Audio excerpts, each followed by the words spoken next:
New year, same old pod. The sport news has been positively booming over the festive period. There have been thrills and spills, and the latest wider controversy has only been topped on a national level by the outrage that followed the introduction of a vegan sausage roll. While Greg's latest pastry may be lacking in it, we have plenty of meat to put on this podcast episode. We'll hear from two members of the World Championship winning Scottish Tug of War team, we'll have news and analysis, and we happen to have a hockey superstar here with us. Let's roll with it. Welcome to SportSpiel.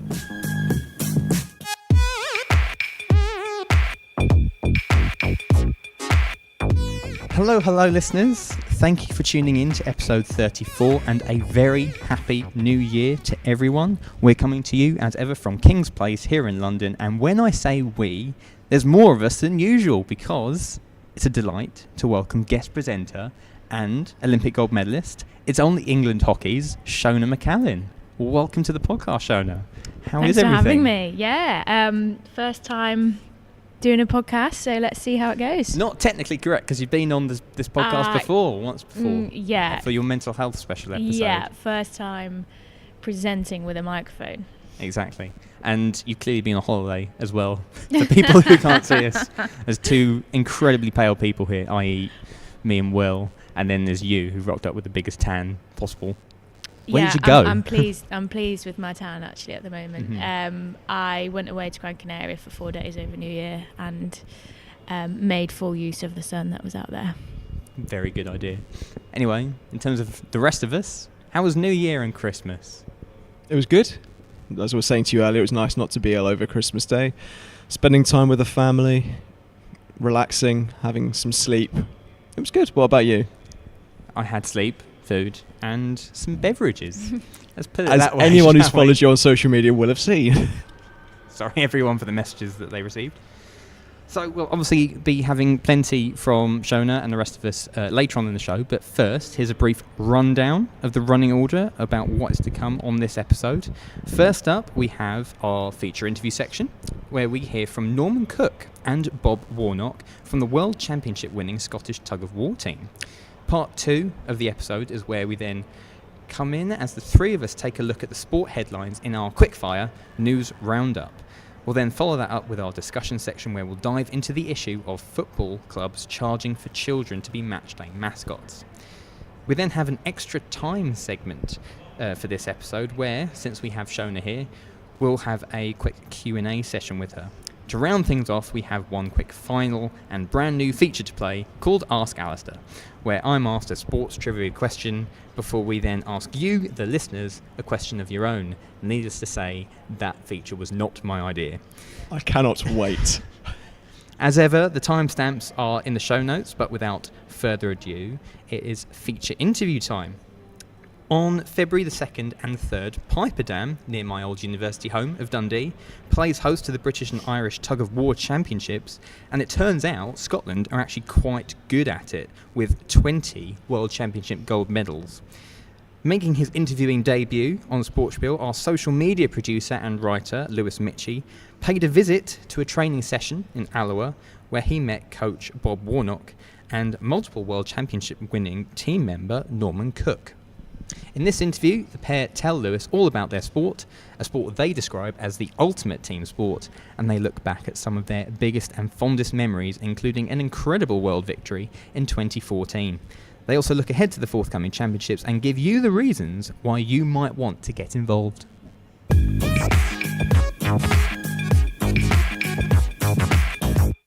So, here for SportSpiel, we're going to be watching some of the tug of war training going on.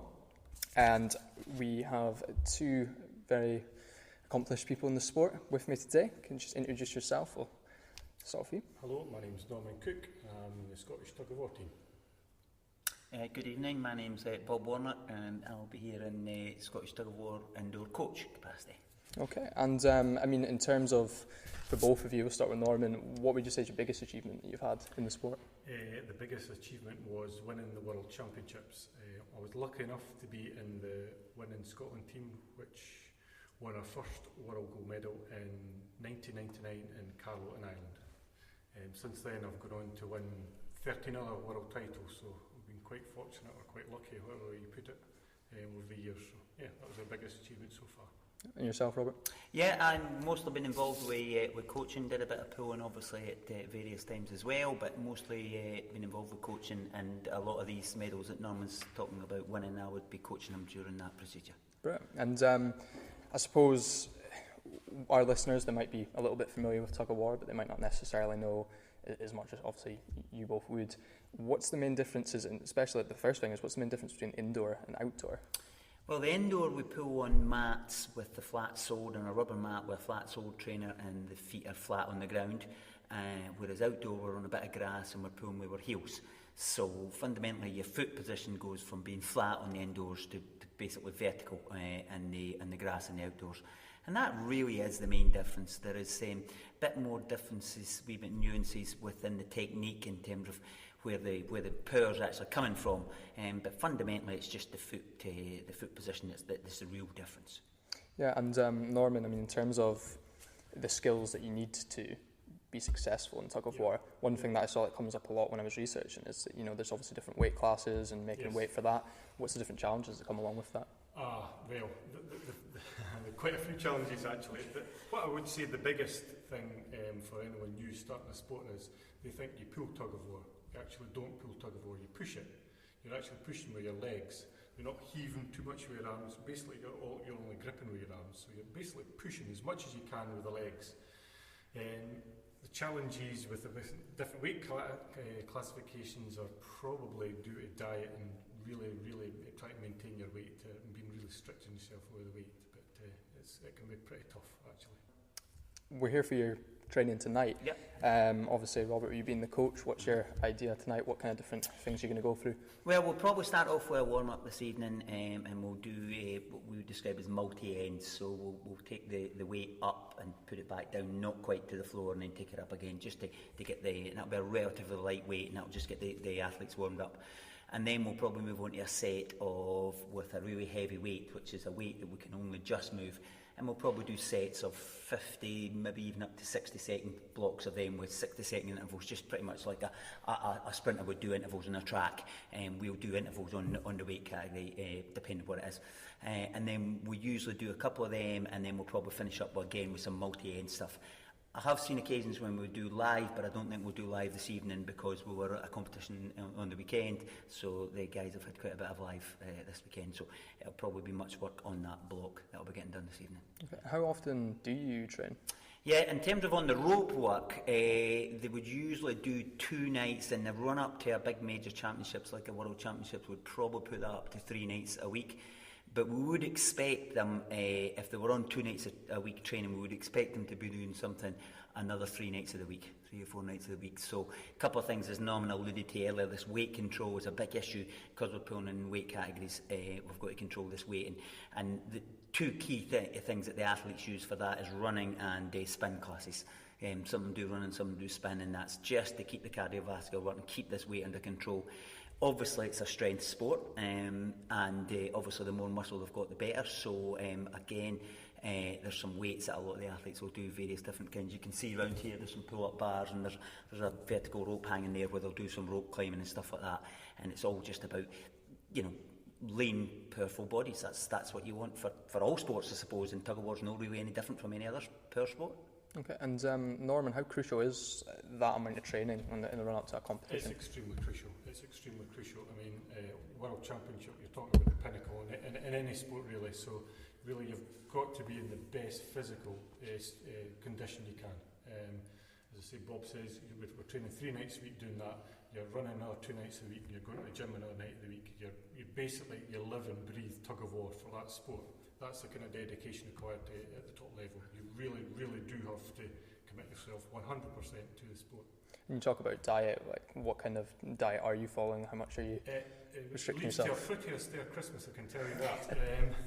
The chocolate bars you see in front of you, I've just got to shun them away, and all the chocolate bars and the selection boxes at Christmas time need to be shunned away to the end of February. But yeah, it can be pretty. It's very challenging on the head as well, and the mind as well as the physical and the body. Yes. Yeah, if we were constructing a team, we would probably. There's 2 elements to the weight loss. There would be. We would want to I would probably pick out in my own mind roughly what I wanted as a team, and then I need to manipulate the weight of the athletes, the background body weight of the athletes, to get them to weigh at a level where before I started stripping the fluid out them to go and get them weighed in. So mostly that involves taking weight off. There is very odd occasions where we'll actually try to get athletes to build up some extra muscle, some bulk them up a wee bit, but generally speaking it involves being, as Norman rightly says, pretty frugal with the intake, and I've seen guys losing 4-5 kilos in a month to get the weight down, and then starting with their dehydration process to get a team stamp. So it can be quite challenging, that's for sure. Yeah. And how soon before the actual competition are you getting weighed in at? The world governing body kind of moved. It used to weigh in the morning of the competition, so the 8 guys or the 8 girls would stand on the scales the morning of the competition, and you had to be in the weight category and you would get stamped. But the governing body a few years ago changed the criteria to it's a bit like the boxing, you weigh in a couple of days earlier, and it's an individual weight, and obviously it's got to tally up. So now we're spending a lot more time in the sauna with this weight loss, and that's where the mental aspect comes in. You've really got to be mentally tough to be sitting in that sauna for 2, 3. Yeah, there's some of them will be taking 5-6% of the body weight out of them to make the weight category. But that's no different to any other weight category sport. I mean, the kickboxers, the boxers, it's just exactly the same. That it's what they're doing. So it's just part and parcel of the sport. It's unpleasant, but it's just the way the rules are constructed. I think both Norman and I would have the view that it was better when the weigh-in was closer to the competition, because it saved that need to do that, because you clearly can't go out and compete when you're 5-6% dehydrated, so it kind of saved that. But it is what it is, and we've just got to deal with the rules that are there for us to deal with, and we've managed to manage round about that, because we've won World Championships with the old system, and we've won World Championships with the new system as well. So it's just part and parcel of managing. Yeah. So it's just one of those things that it's just kind of there and you deal with it. You've just got to deal with it. You've just got to adapt to it. Just like any rule change in any sport, you've just got to adapt to it and adjust round about it. And when Norman and I would start indoor tug of war, we would have a thing called tacky that you may be familiar with if you've ever been in any outdoor pulling, which is a sticky rosin-based product that we would put on our hands to help us to stick to the rope. Now, on the indoor, when we first started doing that 20 years ago, tacky was allowed, and then they moved gradually away, and tacky is now not allowed. And that's just for reasons of hygiene in the hall and stuff like that. It gets everywhere. So now it's just magnesium chalk, or latterly it's actually liquid magnesium chalk that we use. And it's a lot cleaner, and it's better, but it's just one of the rules that change, and it's just part and parcel of it. And you can see Norman's hands there, Lewis, if you want to have a look. You can see the damage that's on the skin there just by repeated pulling. Yep. Okay, and I mean, you've talked about 2 different ways sports evolved since you've been involved there. Is there any other ones that were quite major, or...? Footwear in the outdoors has changed a bit as well. The ski boots. It used to be fundamentally. It used to be the traditional the leather boot. The leather boot. So, but now they've moved into this. If anyone's like skiing, these kind of ski boots, skate boots. So these are the kind of all the rage and all the fashion. Yep, they give a lot more support around the ankle to try to keep the ankle in that position. In terms of the indoors, the footwear and the mats have evolved quite a bit. The matting that we put on now gives us a lot more traction than it would do 20 years ago, and also the footwear that we put on now, we've got some rubber there that we put on the sole of the shoes to increase the traction, because obviously the traction is a big issue there. So there's a wee bit of work involved in getting these trainers just so to give you the maximum traction. So yeah, with the indoors, I would say it's the advent of the better mats is definitely better, and with footwear with outdoors. But interestingly enough, if we're looking at that rig there, we can actually generate more power on that rig in terms of horizontal force on the indoor than we can in the outdoor, and that is quite a surprise, because you would have thought it was the other way about, but because we have tried it, and it's we get more power there. Okay. I mean, obviously in different sports there's a different risk of, say, injury or anything like that. Where would you place that in terms of tug of war? Well, actually, I mean, there is very little instances of injury. With the indoor, it's so much more controlled, and there's very little risk of a back injury. Where we sometimes get injuries, and we've seen issues, is on the ribs, where the rope's actually tucked into our side, and the rope can hit your ribs, and it can displace a rib. I've seen that happening.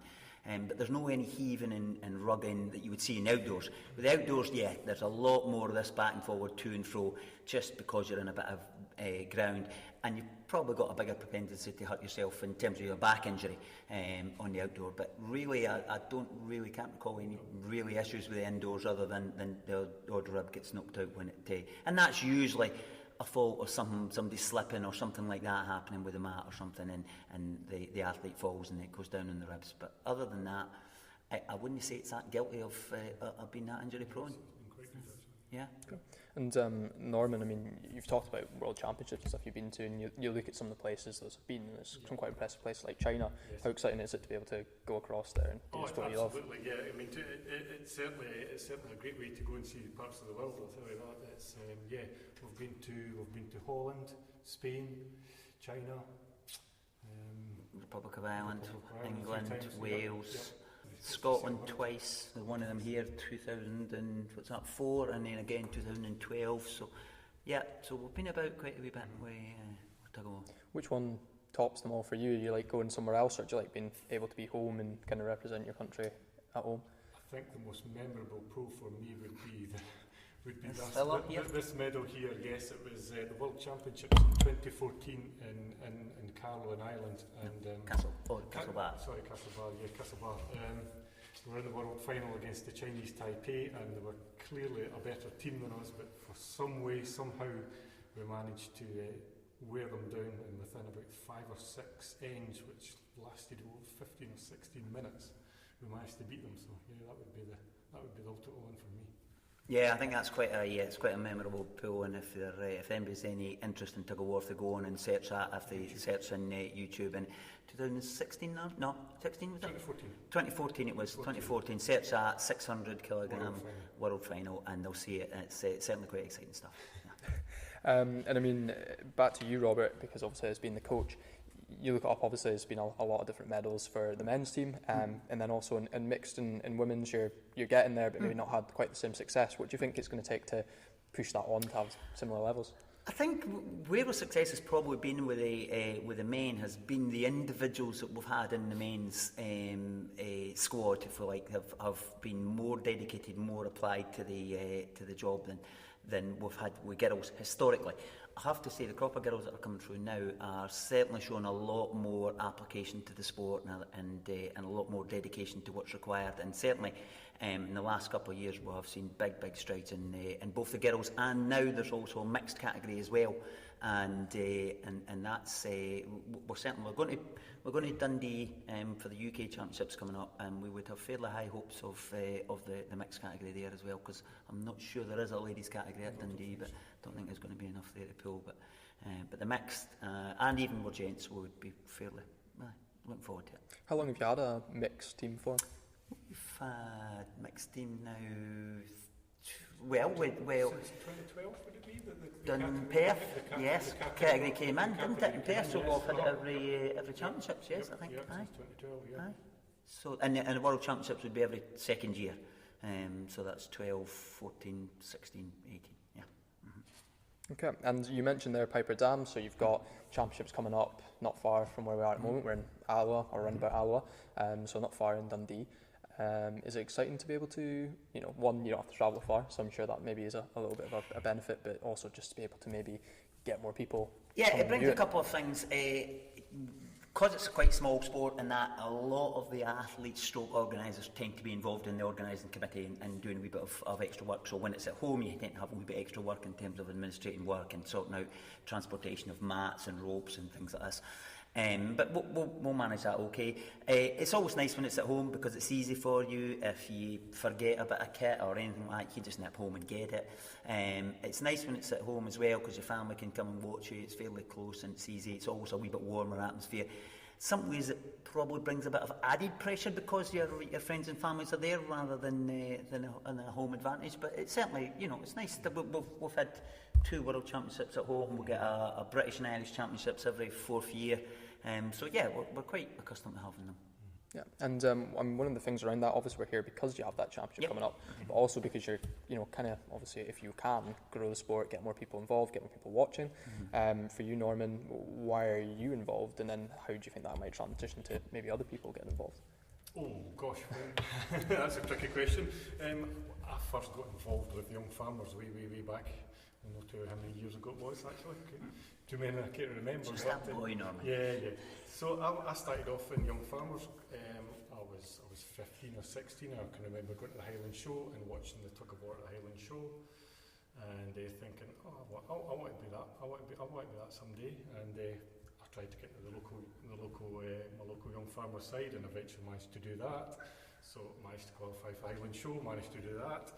Kind of snowball effect, you want to get better, so I started doing the Highland Games circuit to get better, then you win the Highland Show, then you do the Highland Games circuit, you qualify for Scotland, you want to get better at that. It kind of snowballs effect, you go to the UK Championships, you get beat, you want to win the UK Championships, you want to better yourself, you go to the Worlds until, you win. So, that's how I kind of got started. Yeah, and it's great how your expectations develop as the years go on. I think Norman and I would both be pulling when we won our first bronze medal at a UK Championships in Guernsey. Yep. And that's probably 20 years ago, and we were absolutely delighted to win that bronze medal. Yes. And now our expectations, if we go to a British and Irish Championships, if we're coming home with a bronze medal, to be honest, we're disappointed. So it's just the expectations as you evolve, and you know you get better, and you get the winning feeling, and you want to keep winning. That's or as you want to go to the World Championship, you want to come home with the gold medal. You know, that's the expectations now. You don't want to go back the way. You know, we've won the world so often now. You want to go. You're going there to win. Yeah. That's just it. And Robert, if you were to give people one reason to get involved in tug of war, what would it be? I think as much as anything, it's a camaraderie. It's a real close-knit, tight camaraderie kind of sport. You do quite intense, well, you do very intense training, if I'm honest, and there's a group of 8 or 10 of you. You're close quarters, you're on that rope, you're looking after the man in front of you, the man behind you, or lady if it might be, and you really bond quite tightly. And tug of war, given that it's still got very much amateur type status, the after parties are very good. The athletes all tend to get together, they all go to dinners on the evening, have presentation dinners, and the athletes all mix, they all get on. It's great fun, great camaraderie. There's no aloofness among any of the athletes from any of the countries. They all mix really well, and these social events that they have at these major championships are really good entertainment. Okay, really, tug of war is really a team sport at the end of the day. It's not an individual sport, it's a team sport, and I think ultimately it's the ultimate team sport, in my opinion. You really need everyone singing together for you in order to win. If anyone's out of sync, you know, it just doesn't work. You know, it's the ultimate team sport. Okay, and just to finish off, so we talked about Piperdam. When is that? What's the date? And how can people come along to watch? Okay, so that's the weekend of the 2nd and 3rd of February 2019. Piperdam, just going to Piperdam, there'll be signs up. We're in the hall on site. We're expecting something like 350 athletes from British and Irish Championships, obviously, and just come bouncing along. 10 o'clock, first pool will be starting it. Opening ceremony will be 9:30 if you want to see that. We'll start at 10 o'clock, we'll start with the gents lightweight, then I think it's the gents heavyweight, then it's the mixed championships, and there may be another weight on later on in the day, depends if we've got time. And then on the Sunday of the 3rd, we will have open category where we will revert back to pool as clubs rather than as international teams, and that tends to be, if you like, it tends to be a wee bit more exciting because there's a bigger range of abilities within that, whereas at the international, if you want to see the top level stuff, it's the international on the Saturday.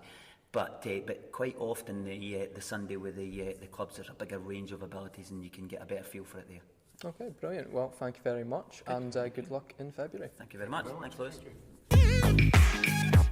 You're listening to SportSpiel, available on Audio Boom, Apple Podcasts, Spotify, or wherever you get your podcasts.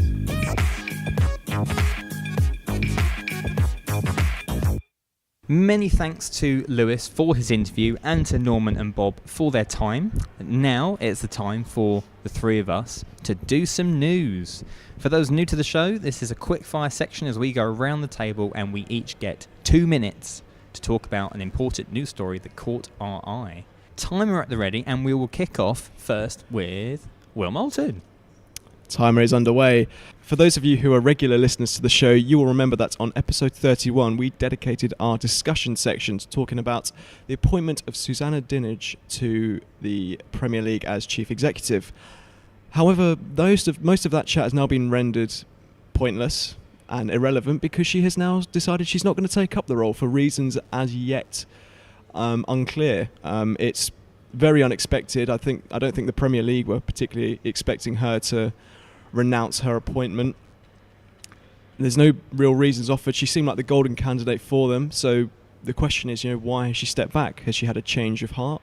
Has she been scared of the public pressure of the role? Seeing it as sort of the chief at Discovery, there's not massive public pressure because she's not massively in the public eye.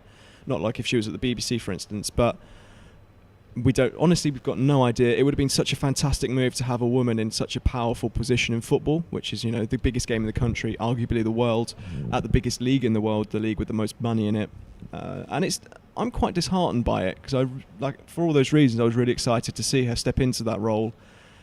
But for whatever reason, she's had a change of heart, and now the process begins again. And with no Richard Scudamore there's technically no one in charge at the moment, which is always exciting.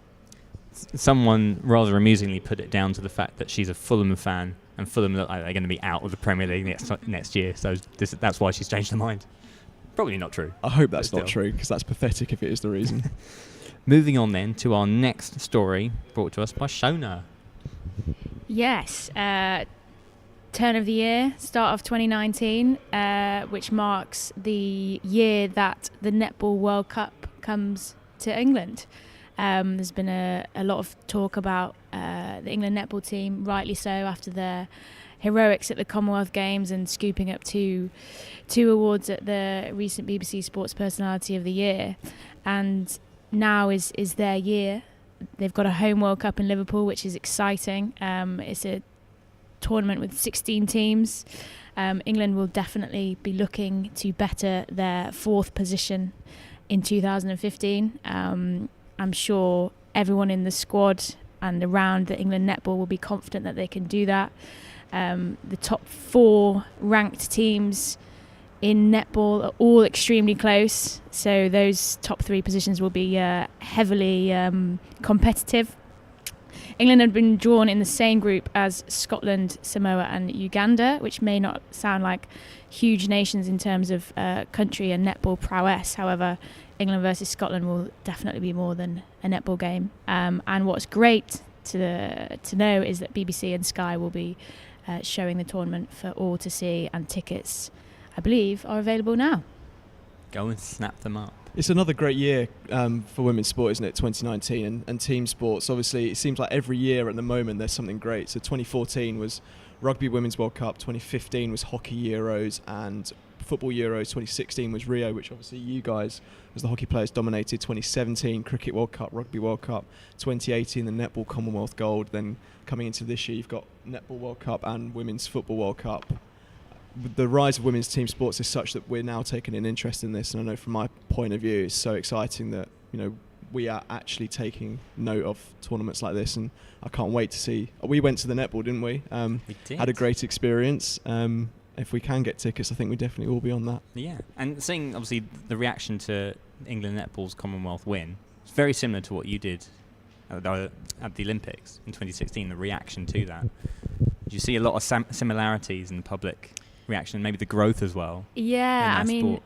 I have been told about the similarities because I was kind of outside the reaction. I didn't really get what was going on after our victory in Rio, but I've been told there's a lot of similarities between the netball and the hockey, which is exciting. I think rightly so, the netball has dominated Spotty. I think the way that they won against all odds in Australia against Australia was fantastic, and I think it showed the power of women's team sports and its growing reputation in this country. Exactly.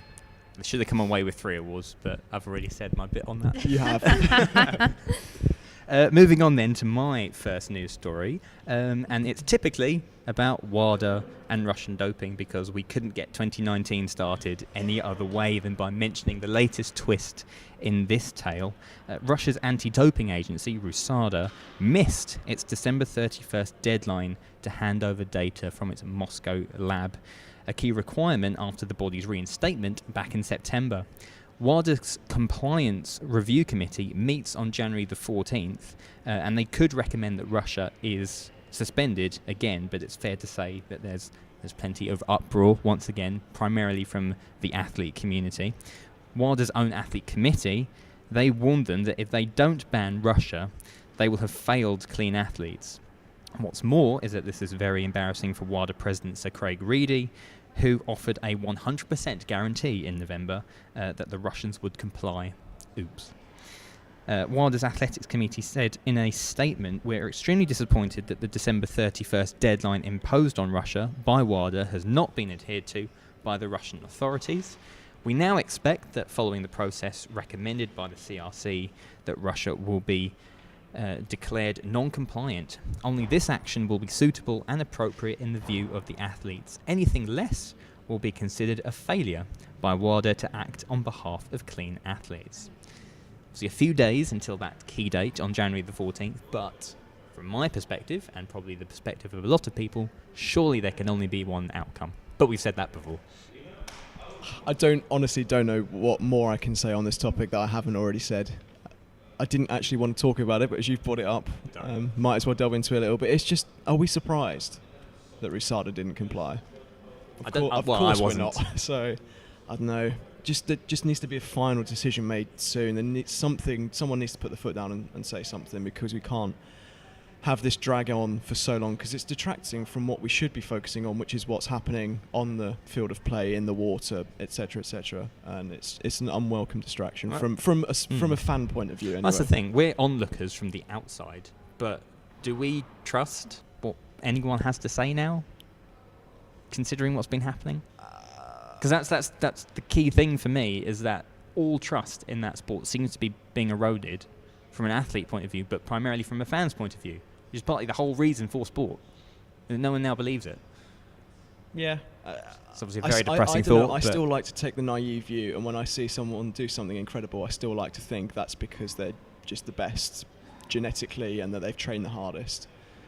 Not everyone takes that view, though. But I still think there is still a level of trust there, but I think the more things like this drag on, the more it will start to be eradicated, in my opinion. Anyway, next story. So this one only broke yesterday, and it's the retirement of GB Olympic gold medalist Kath Copeland. Kath was part of the lightweight women's double sculls that won gold on Super Saturday at London 2012 alongside Anna Watkins. I didn't realise she was only 21 at the time achieving that. And I remember watching that live on TV, and for me that was actually one of my moments of the games, because of Kath's and Anna's reaction afterwards. Like the big screams, like the memorable photos of them, like just the pure emotion.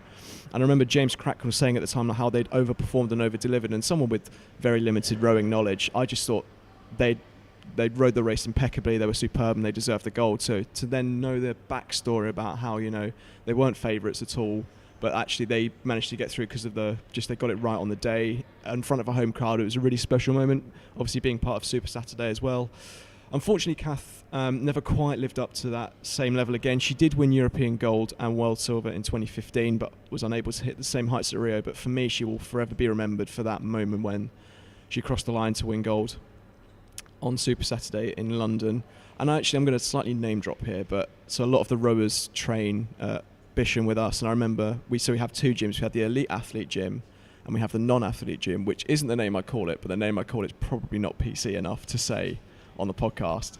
But I remember seeing Kath in our gym, but initially it was like I wasn't quite sure if it was her or not, and then I saw the circuit she was going through, and I was like, that's definitely her. And like the work that when you guys, the hockey players, the rugby players and stuff come into our gym, the work they put in during their training sessions is insane. And actually it was like quite a privilege to see her working so hard in the gym, and just to see how much she puts in. And she's only 28, so she's still got a long time to go. Hopefully she'll stick in sport in some way, and I've run out of time. I think I did quite well, though. Yeah, that's more impeccable timing. The duck has spoken. Ended. I just like talking. Next one, me again. Similar theme. So first news story was a women's team sport netball World Cup. Second one is another team sport, is the football World Cup. It's happening this year, a month-long competition in France. They've got 9 venues in 9 different cities, 24 teams competing for that World Cup. Can football come home? It was close last year. Obviously, the men doing extremely well and reuniting the country and making football exciting again for England fans. Can the women do the same? 4 years ago, Canada did extremely well, got that bronze medal. They're ranked 4th in the world, so they should have a good chance. Obviously, you've got Phil Neville in charge. Has he got the ability to create something special with the England squad? Similar to the netball, they've been drawn in the same group as Scotland, which will be a tense game, I'm sure, along with Japan, who are a good female footballing nation, and Argentina. So a tough group, but hopefully one that they can get out of and they can go far in the tournament. I'm really looking forward to that England-Scotland game, by the way. It's going to be great. It's the first one, isn't it? It is the first one, yeah. I remember when they played each other at the Euros, and England, I think it was when Jodie Taylor scored that hat-trick, and England was sort of all over them. But seeing how much Scotland have progressed in the last couple of years, you've got quite a few of their players doing good stuff in the WSL, including Erin Cuthbert at Chelsea. They've got Kim Little back. Got Kim Little back as well. Which is a big thing. I think they're going to be a very difficult opposition. But yeah, I'm buzzing for Phil Neville's team. They've looked good in the last few games I've seen them play. He looks like he's doing well, and the thing is, they've got so many good players. Like there's going to be some names left out of this squad who we think should be going. So that's the best thing. Football in this country for women and men now is in a really strong place. It shows how quickly it's progressed. My final story, and the final story of the News Roundup section, isn't so much a news item, but it comes off the back of a phenomenal interview piece on Athletics Weekly, which I think was put out yesterday or the day before.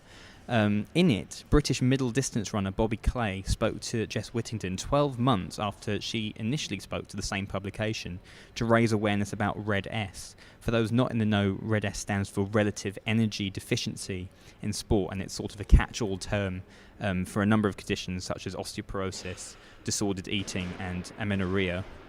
Over the last 12 months, Bobby, who's a student at Loughborough, has actually turned away from athletics. She's now doing track cycling as part of her comeback in sport in general, and it's also, she says, to keep her sane as well, which is totally understandable. But last year she shared details over how her overtraining and her inadequate nutrition led to Red S. In that article she wrote, "I'm 20 years old and I've never had a period. I'm 20 years old and I have osteoporosis.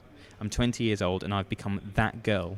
The girl who overtrained, the girl who underfueled, the girl who we are all told about, yet we all just believe it won't happen to me." First off, to anyone listening, go and read that article. It's really, really good. And it's actually quite interesting to see how far she's come in 12 months, because I think it's probably about 2 years now since she actually put on her racing spikes and took to the track for an event. But she's now competing as part of Loughborough University's cycling team. And it's also, again, highlighting that issue of Red S, because it's kind of underserved in terms of awareness.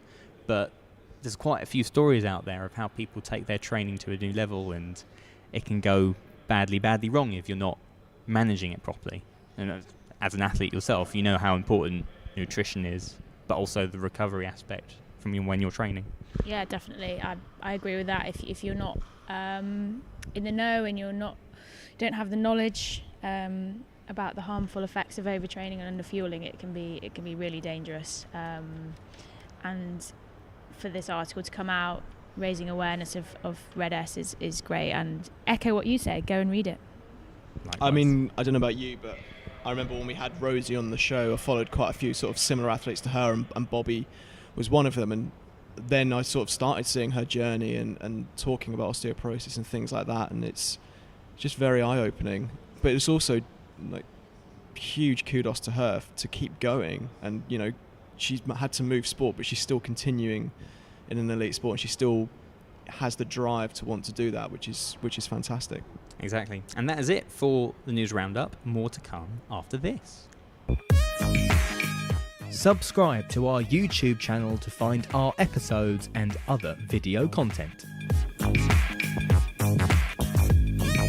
Moving on then to our discussion topic, where it's all about football mascots, namely the price clubs are charging for kids to be one. It comes off the back of a BBC article that showed second tier Swansea City were charging £478 for a match day mascot package. BBC Sport editor Dan Roan then tweeted some of the prices clubs charge in the Premier League. Bournemouth charge £185, Watford £250, Cardiff £255, Fulham £270, Burnley £300, Brighton £350, Crystal Palace £375, Wolves £395, Tottenham £405, Leicester £600 and West Ham £700. The other Premier League clubs are free, except for Everton, who we mentioned off before we were recording, who charge, £718, 2 or 3 games of the year. Yeah, like something along those lines. Not entirely sure, but something like that. Yeah, so my initial question to throw out, are those teams pricing children from poor backgrounds out of football? Yes. Yes. Let's expand on that. Is that what you wanted? Why? I don't know many people who could afford that, even as a one-off treat for your kids. That's extortionate prices. I mean, how do you feel as a West Ham fan knowing that your club charged £700 when they're paying minimal fee for the rent of their stadium? Thanks for throwing the stadium in there. Yeah, it annoys me. Not so much from the stadium point of view, but primarily Newham in London, the borough that West Ham are based in, is the poorest London borough. A lot of West Ham fans travel now from out of town. It's not so much your Cockney East End, if you like. A lot of them's coming out from Essex, i.e. me. But you look at the area directly in and around West Ham, a lot of poor families in certain areas, like where Upton Park was. That area is particularly poor. And I always felt there's a disconnect between the club and the people in that area. And that's partly, not the entire reason, but demonstrated by that price. Because the prices are so astronomical, not just from the mascot perspective, but from a ticket price perspective. And you can throw that open to a number of other clubs across the country. No wonder there's a disconnect between poorer families who can see the stadium from their house, but it's a totally different world because they can't afford to go in there. Yeah, football is a different world. You touched upon the prices in general. It is astronomical. You know, you look at season ticket costs for certain clubs, or just prices to get one ticket. I've got a couple here. Like the most expensive game, single ticket, Arsenal, £97. Brighton, £64. Chelsea, £87. Fulham, lower end of the Premier League table, £75. Leicester, £50. Like, everything to do with football is expensive. Tickets, kit prices, beers, pies, everything. You add it all on and it becomes such an astronomical amount of money. And I know a few people close to me who are Arsenal fans and decide that if they want to go out for a weekend to watch some football, they'd go to Dortmund in Germany because it's cheaper to get flights and a match day ticket and all the food by travelling to Germany than it is to go on the train and go to Arsenal for the same thing. Yeah, I think that we find this, we see this every year, don't we? When the BBC does their price of football report, we see the prices clubs are charging for tickets and things like that, and there have been changes. Some clubs have frozen season ticket sales for a couple of seasons, things like that. But now we're seeing with this mascot thing that there's more to being a supporter of your club than just going to watch a match or paying for a hospitality. There's actually things like being part of the fan club supporters groups and being a mascot, stuff like that. And it's such an expensive sport to be a part of. They say football is the game for the people, but at these prices, is it? No. Out of interest, has anyone been a mascot around this table for anything? No, I haven't. Not that I can remember. Okay. I have. Ooh. First and foremost. Not for West Ham, I'd like to point out. £700 well spent, was it? Sadly not. I was a mascot for an Aberdeen charity match that my dad played in. So we're not talking top of the range football match here. But this is the point I'm trying to make. I remember it because I got to go out on the football pitch at Pittodrie Stadium in Aberdeen and have a kick around. And there are a couple of players there from Aberdeen's European Cup winning team who took part in that charity match as well, and you got to have a kick around with them. Can't remember their names, annoyingly, but Aberdeen fans, I'm sure, will be happy. But that's kind of my point, in that if you do get to be a mascot, that's a memory that you get to take, and if you're at that age, something that will live with you for many, many years, and sums up the overall point I'm trying to make about how important sport is for children. And that you, as we said before we started recording, you've recently come on board with the Mintridge Foundation, and it does a lot of work with children and using sport as a tool. So I suppose my bigger question is, how important is sport then for helping children from all backgrounds? And you're right, it's sport is a great way to connect people and help people, but does there need to be that massive cost barrier or that massive cost associated with it? Do these Premier League teams need that money? It's peanuts to them, but for a family or a child, that's massive amounts of money. I think to fully understand the article and everything around it, we need to have a bit more context. Where does this fee go? Is it in the pockets of the clubs? Is it to communities? Is it to charities? What do you get in that package? If it's 4 tickets, kit included, hospitality, meet and greet the players, etc., etc., that's quite a good deal. But for some of them, the clubs that you stated, that fee doesn't even include a ticket, or it doesn't even include a kit. So you have to buy that yourself, and it's like, the clubs are obviously doing this for the benefit of the kids, but if you're making them buy tickets and a kit and pay for the whole experience, that doesn't sit right with me, I don't think. You make a couple of good points there. So a couple of things I was going to say was, so Bournemouth charge £185, but whereas most of these clubs it includes a free ticket to go to another game, Bournemouth doesn't include that. So you're paying less to be a mascot, but you don't get some of the extra added bonuses. And also, the reason the story broke was because it was the prices Swansea were charging, £498 for a Championship club, which is ridiculous. But then we've got the issue of the Championship clubs who've come down from the Premier League, and the gap in financial difference, which there's parachute payments to help, but only for a couple of years. And we've already seen with Aston Villa how much financial trouble they're going to be in at the end of the season. That brings that back, in my view, to the massive divide between the Premier League and the Football League. And you only need to look at the TV rights. So I think it was just over £5 billion was paid by Sky and BT to show games in this season alone. In comparison, only £595 million was spent on the Championship, and most of those games have got Leeds involved. There are clubs, who don't have many televised games, and it's just, is this the beginning of the start of something quite worrying in football, where clubs that are outside the Premier League are going to be hugely struggling financially? And is this why Swansea charging so much? But again, as Shona said, we need the context. We need to know where the money for that is going. Exactly, and when you hear stories about some of the EFL clubs wanting to break away and form their own league so they can get more of a financial share compared to what you would earn in the Premier League to what you'd earn in the Championship, obviously that's something that's very on the radar at the moment. Pricing-wise, for mascots, do we see the situation changing anytime soon? I don't know. I hope it does.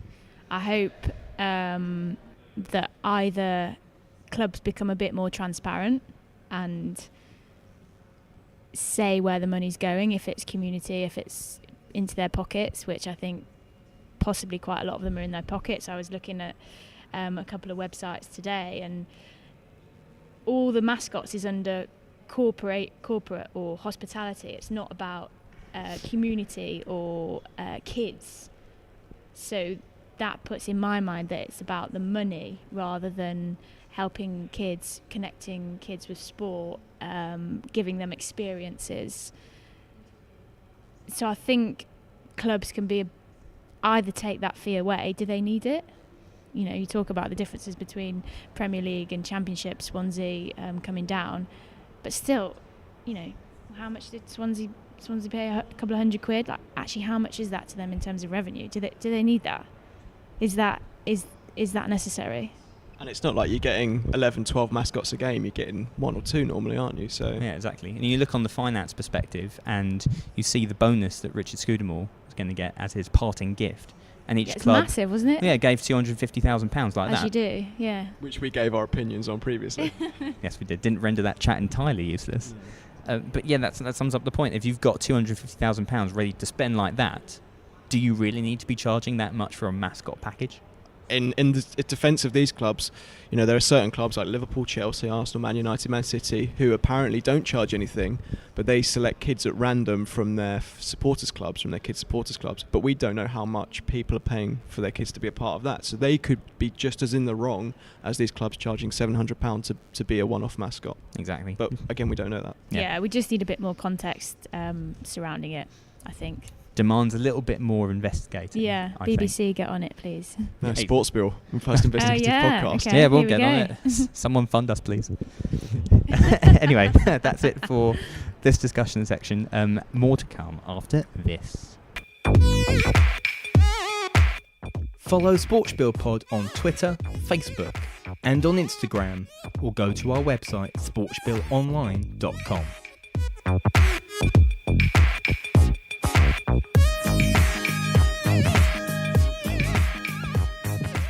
Since we have a special guest presenter, it would be a bit silly not to ask you, Shona, some questions since you're here. I actually re-listened as well to your previous episode on the train in here. One of our most popular episodes, by the way, as well, in terms of what you said about social media and mental health. And also from the statistics point of view, it was one of our most listened to episodes of the year. So happy days there. But naturally, we both have some questions in the pipeline for you. But Mr. Hockey over there, I'll let him kickstart with his. You say Mr. Hockey, but you do know I've never played the game. No, but you are very invested in it. So first of all, I guess I can't use that word that I've written down, but 2018 was not a good year for you. I guess if you could just reflect on that and how pleased are you now it's over and we're into 2019? Yeah, a bit of an understatement, 2018 being not a good year. In terms of professional sport for me, it was rubbish. 8th of February, managed to get hit on my head, got picked up a concussion, and that ruled me out for the whole year, missing three major tournaments, Commonwealth Games, which would have been my first Commonwealth Games, Home World Cup, which won't come around in my career ever again, and also the last ever edition of the Champions Trophy. So a really disappointing on a professional level in terms of sport. But it made me realise that sport isn't everything. Your health is super, super important. It opened my eyes to what concussion is all about. I was a bit naive to it, if I was being honest. I just thought it was a bit of a headache, and that was that. I didn't realise it could derail you so much from life. And there's a huge variability in concussion, which I think people still need to understand and learn about. Yes, it can be a week thing or it can be a year thing. So yeah, come 12 o'clock on the 31st of December 2018, I was ready to move on, and yeah, I did get a little bit emotional actually seeing in the new year, and I thought, let's put this behind me and let's move on. 2019, let's go to bigger and better things, and as cliche as it is, let's have a happy and healthy new year, and that's kind of just what I want. And you spoke there about the concussion, and as someone who's, as I know we've discussed before, had a few myself, it's so hard that when you're seeing someone else going through the same thing, knowing there's not actually much you can do to help. But there's been a lot of talk in the last couple of years about concussion in sport, but do you think there still needs to more to be done in terms of just a general understanding and awareness of how serious it is? In a short answer, yes. A year ago I was naive to it, and I'm in professional sport, so Joe Blogs, general public, will be naive to it. I think it's a really confusing injury to have, so it's difficult for experts, medical teams, etc., to understand. What I think would be really useful for people to try and understand it is to kind of give concussion more of a name than just concussion, and I use this example quite a lot when I try and explain it to people. If you say to me, I've got an ankle injury, well, that could be a tiny little sprain, which you need to put some frozen peas on it for 2 days and you're fine, or you could shatter your ankle bone, dislocate something, tear this ligament, and can be out for a year, but you still only say that it's an ankle injury. There's no disparity between what it is, and I think that happens with concussion. People just say, it's concussion, but there's so many different types of concussion and different systems that you can damage with your concussion, and depending on which ones you damage and the severity of it determines how long it can potentially take. So I think that could be explained to people a little bit more, and just raising awareness of it, and not to just brush it off, because it is dangerous just to brush it off. From your perspective, and this is mainly from talking to you as well about your own experiences with concussion, how much of a factor is the frustration from your point of view in trying to sort it out? Because it's not an easy thing. Yeah, that's everything. The frustration and the not knowing, the unknown time frame is one of the major things that gets you as a concussion sufferer, especially as an athlete. You pick up an injury and your first question to the physios or the doctor is, when can I be back? When can I be back? And you just don't know with concussion. Initially my symptoms presented fairly light concussion. 2 to 3 weeks I was kind of told, and that's what my symptoms at the time were presenting. 9-10 months down the line, I'm just about back into full-time training. So the unknown is extremely frustrating, and just not knowing what each day will bring up is extremely frustrating as well. Yeah, because that always strikes me as one of the main dangers with it, that people rush their recovery because they are so frustrated and want to get back to doing what they love doing. Yeah, and as a sufferer or someone with concussion, it's on you to explain your symptoms, so you can hide them if you really want to. A lot easier than if you've got a hamstring injury or something. If you've torn it, you're going to walk with a limp, and you can try and hide that, or you won't be able to do certain tests, or you won't be able to do certain exercises. But with concussion, you can hide it a little bit more. So it is the onus on the individual to say what they're feeling and to not hide it, because it is dangerous, and hopefully it wouldn't, but it possibly could come around again, and this time a bit harder. I sort of don't want to take it away from Shona, but from my own experience, it's hard. It's easy to deny it to yourself as well, because it's internal. You can just pretend it's not going on. So I remember the last one I got at uni, it was actually like a 2-stage concussion. On the Tuesday, I got a knee to the face when a cheer stand went wrong, but I only had headaches, so I was just telling myself, I'm fine, I haven't got concussion again. 2 days later, on the Thursday, I got an elbow to the head, again entirely accidental.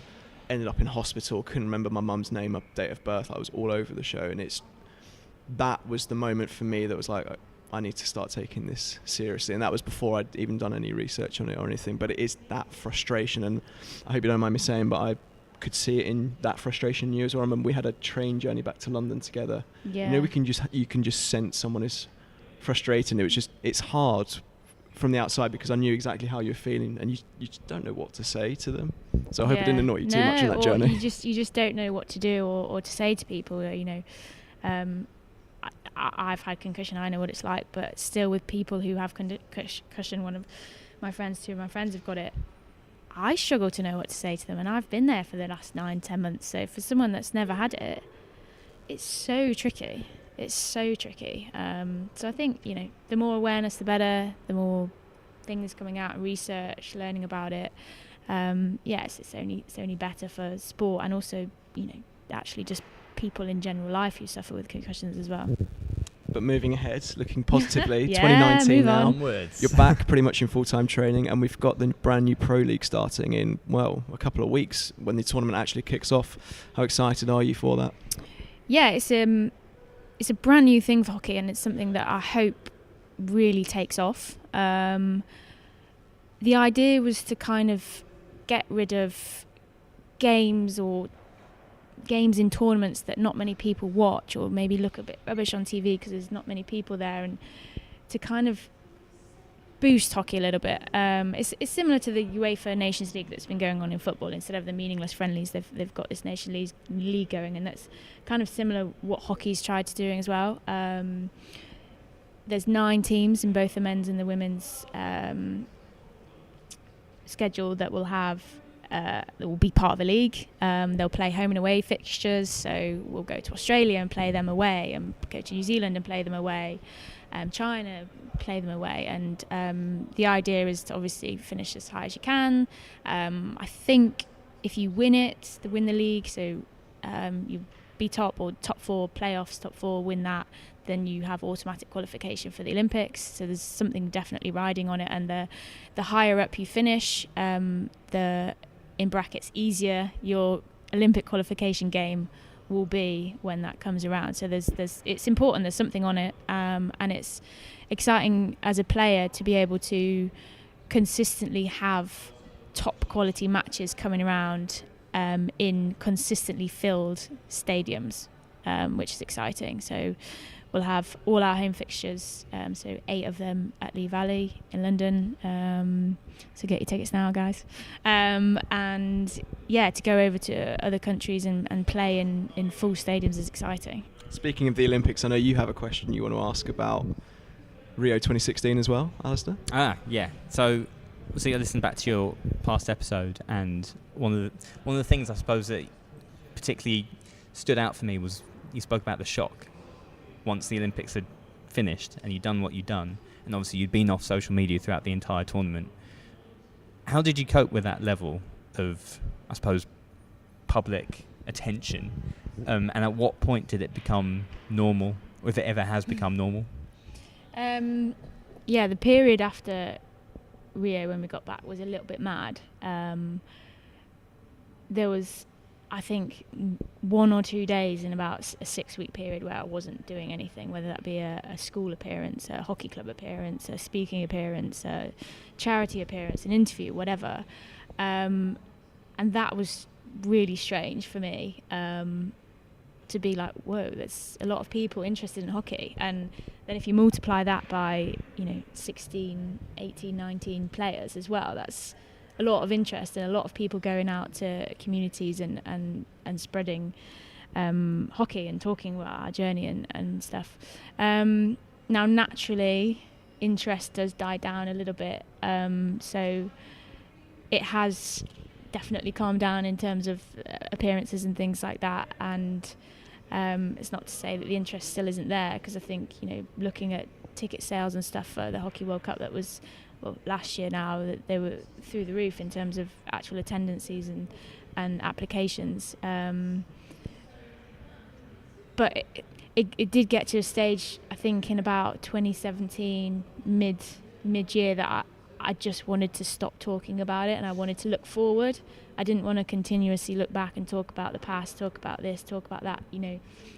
My mind had switched, and I was looking forward. I was training with a new bunch of girls with a new target. We had new competitions coming up, and there was a stage for a bit where I was pretty sick of talking about it. That's kind of my follow-up question, because I think I've heard from a number of people who keep getting asked about the same thing. It gets a bit annoying when you keep having to hark back and retell the same story over and over and over again, when actually there's other things that are coming along for you. Yeah, I think that's just the way, I'm certainly wired, and a lot of the team are wired. It's great what we did, and yes, of course, you need that time to kind of enjoy it and really relish it, because it was a special thing. Well, it is a special thing. It is amazing. But the way I'm wired is, right, what's next? I don't just want to win once. I want to back it up and win again and again and again. And, don't just, on a personal level, I don't just want to be a good player. I want to be a great player. So that's, I think, why I was then looking forward. What's the next challenge? What are we doing next? What competitions are coming up? What do I need to get selected for? What's my aims? But yeah, it is also important to reflect, and I still reflect now and think, yeah, that was really cool what we did, like really cool, and I should be really proud of what we achieved as a team and a collective unit, and how we went about doing it, and it's something that I'll always be proud of, but it's just not something that I want to be asked about every single day or every week. Yeah, exactly. I have one last big question, if you like. And obviously you've just become part of the Minchridge Foundation. See, an organisation we're quite keen on because we've had Alex Pascon, who was the founder. Legend. Thank you. Why was that important for you to? And obviously a large part of it is about going into schools and helping kids find their way in sport and using sport as that real tool. Yeah, so Alex approached me a while back, and I knew the name, and I thought, why do I know the name? And she played hockey at a fairly high level. I think I'd played against her a couple of times growing up, and I just thought when she explained the concept of the organisation, what a fantastic way it was to impact the lives of children. My childhood was full with sport. You know, I learned so much on a sports field, whether that be actual skills of the sport, hand-eye coordination, footwork, fitness, etc., or just social skills, mixing with different people with different backgrounds, dealing with failures, like having to time manage things, because after school it was often full with sports training and I had to fit in homework. So I think it's a really powerful tool to get young people trained almost and given life skills. So Minchridge, what they want, and I've pulled it up from the website, is to advance the physical, mental health and well-being of children and young people. Fundamental in life. 3 fundamental pillars in life: to advance the physical education and development of children and young people, in particular by working with schools, colleges, sports clubs, universities, national governing bodies. They're our future. So it was kind of a no-brainer almost for me. I really enjoy working with children. I think their unpredictability is great. Some of the questions that I've had asked in assemblies, it certainly keeps me on my toes. If I'm boring them and talking to them, they'll yawn and they'll show me that they're bored, but also the excitement that they get from seeing things, or when I show them pictures or explain facts or what goes on, it's you can't describe it. It's just something in their eyes that just like light up, and I'm really excited to get on board. They've got some exciting ambassadors who have been doing great things over the last year or two, and going into lots of schools, talking to lots of children, and being there face to face with them rather than reading about it in a textbook. I think we talked about the experience of a mascot. It's something that you remember. Hopefully these kids that will experience the ambassadors going into their schools or clubs or whatever, they'll remember that, and it will be something that sticks in the memory. Exactly. Unless you have any further big questions. No, I think Shona's covered everything. Quick fire question round / slightly ridiculous question round. round. Do you want to do 5 each? Go for it. Okay, first of all, Thierry Henry or Patrick Vieira? Thierry Henry. It's a bit more suave. Va-va-voom and all that. Va-va-voom. Those adverts were great. Yeah, they were.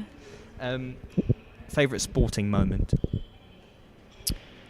I don't think I have a favourite one. My earliest one was watching the 2000 Sydney Olympics with Kathy Freeman, home crowd, in that ridiculous suit which she wore. And I just remember watching that thinking, oh my goodness me, she is under so much pressure to win this race, and that's something definitely that is one of the first memories that I have in sport. Bodyguard or Killing Eve? I've only watched Bodyguard. I haven't watched Killing Eve, so I'm Which gonna one's have to Killing Eve? Watch it. Box set, BBC, Yeah. iPlayer, do it. Okay, interesting. Sporting hero? So cliche, but I don't really have one person. There's bits in everybody, or lots of people that inspire me. Mm-hmm. That's good. We can have a hybrid. Yeah, almost like a hybrid of things. Athletes that have gone through many injuries and still come back, I have a lot of respect and admiration for, because unfortunately I sit in that category. Athletes that have had to kind of overcome personal struggles, whether that be mental health, confidence, form. Athletes that can see the bigger picture, know that their sport isn't everything and can have a good perspective on life, and athletes that are just genuinely good people. Those are the kind of qualities and things that inspire me. Can't say no to that. I can think of a few who fit into that. Hit session or a watt bike session? I'm going to go hit, because I've done so many watt bike sessions that sometimes they can get a bit boring, and I don't tend to do that many hit sessions.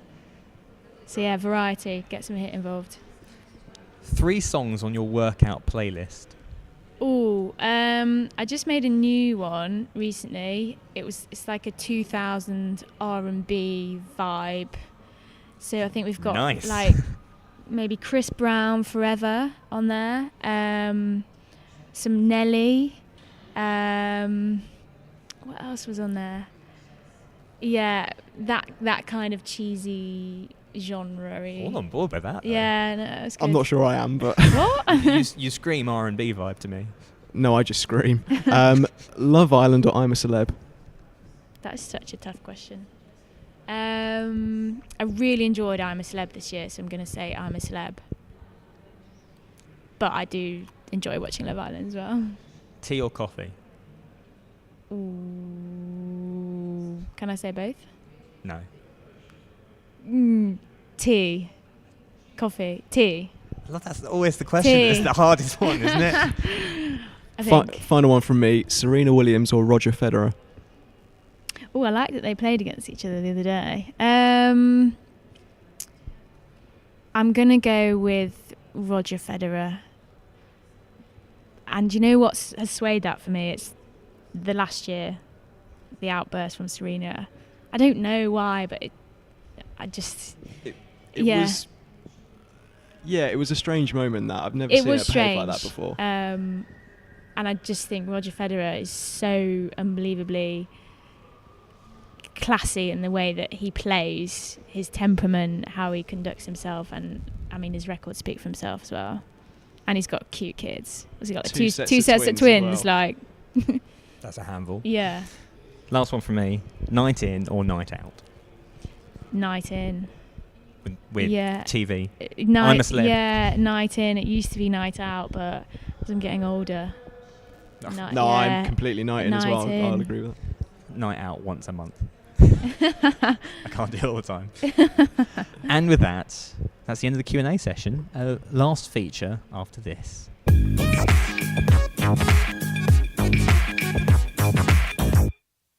Now we come on to a new short brief feature called Ask Alasdair. Weird referring to myself in the third person, but whatever. Understandably, this is not my idea.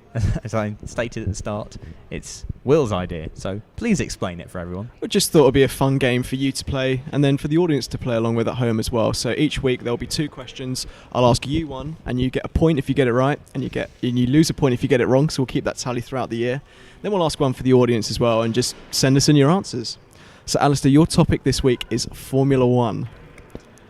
Which driver was seriously injured during qualifying for the 2009 Hungarian Grand Prix when a suspension spring fell from Rubens Barrichello's car and struck him on the helmet? He was never the same again. He was never quite as good a racer. Felipe Massa. Boom, 1 point. Good way to start the year. And because we've got Shona here, I thought I'd ask you a question as well. So you can give me either the Latin or the English answer for this. What is the Olympic motto? It's 3 words. I can't remember it. I know what the ring colours are, because that was a question that came up in my family quiz over Christmas. The motto. You don't get extra points if you answer this, Alasdair. That's annoying. You know, it's one of those, you know it. Yeah, I know it, but I know don't know it. I'm going to have to pass. That's bad form for me. Well, the Latin is Citius Altius Fortius, and in English it's faster, higher, stronger. Daft Punk. Did you know that? I don't think I did, actually. I thought it was something different. I agree with you. As soon as I saw it, I was like, oh yeah, of course it is. But when I saw the question, I was like, I cannot get this. And then one for the audience. Send us in your answers over the next couple of weeks before the next show. It's quite a vague one, so there's quite a lot to guess from. In what year was the first Tour de France held? Do you know off the top of your head, Alasdair? No. No. I would not have got it. But yeah, please don't Google. Please don't cheat if you're going to send us That's in your not the answers. game if you Google it. But yeah, that is a new feature. So Alasdair, you are on 1 point. Congratulations. Yes, we've started positive numbers. How 2019 is going to go on. Anyway, final messages to come after this short break.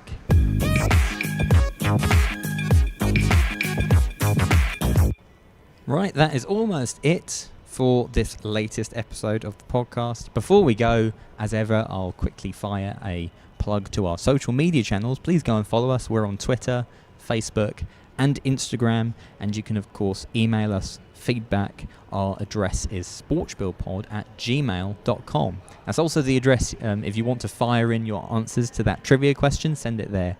Or on Twitter. Or on Twitter. Do it wherever. Beforehand, before we leave you, it's time for a quick podcast shout out. Might I recommend the Jumps Racing podcast, a show that gives you a regular look at all the big talking points in the world of horse racing. Plenty of big events coming up, of course, so why not tune in to the perfect companion on the road to the Cheltenham Festival. Final thing, thank you to Shona for coming on to the podcast My and being pleasure. our guest presenter. I hope there's been plenty more presenting work for you in the future now after this. We'll see. We'll see. We'd like to get you involved again at some point in the future, so doors Watch always the open. space, potentially. Exactly, watch this space. And good luck with getting back Thank you. playing as well, because I know it's going to be a big thing when that finally And we're happens. both really looking forward to seeing you back on the pitch. Exactly. We're going to be back ourselves, Podcast Land, next in some form on the 20th of January, which is 2 weeks' time. It'll be a special episode with an interview, but we'll keep it all under wraps until then, as always. But you can keep tabs on social media because we'll put it all out in the run-up. And with that, thank you so much for tuning in, as always, listeners. Get those thinking caps on regarding that trivia question, and until next time, we will see you very soon.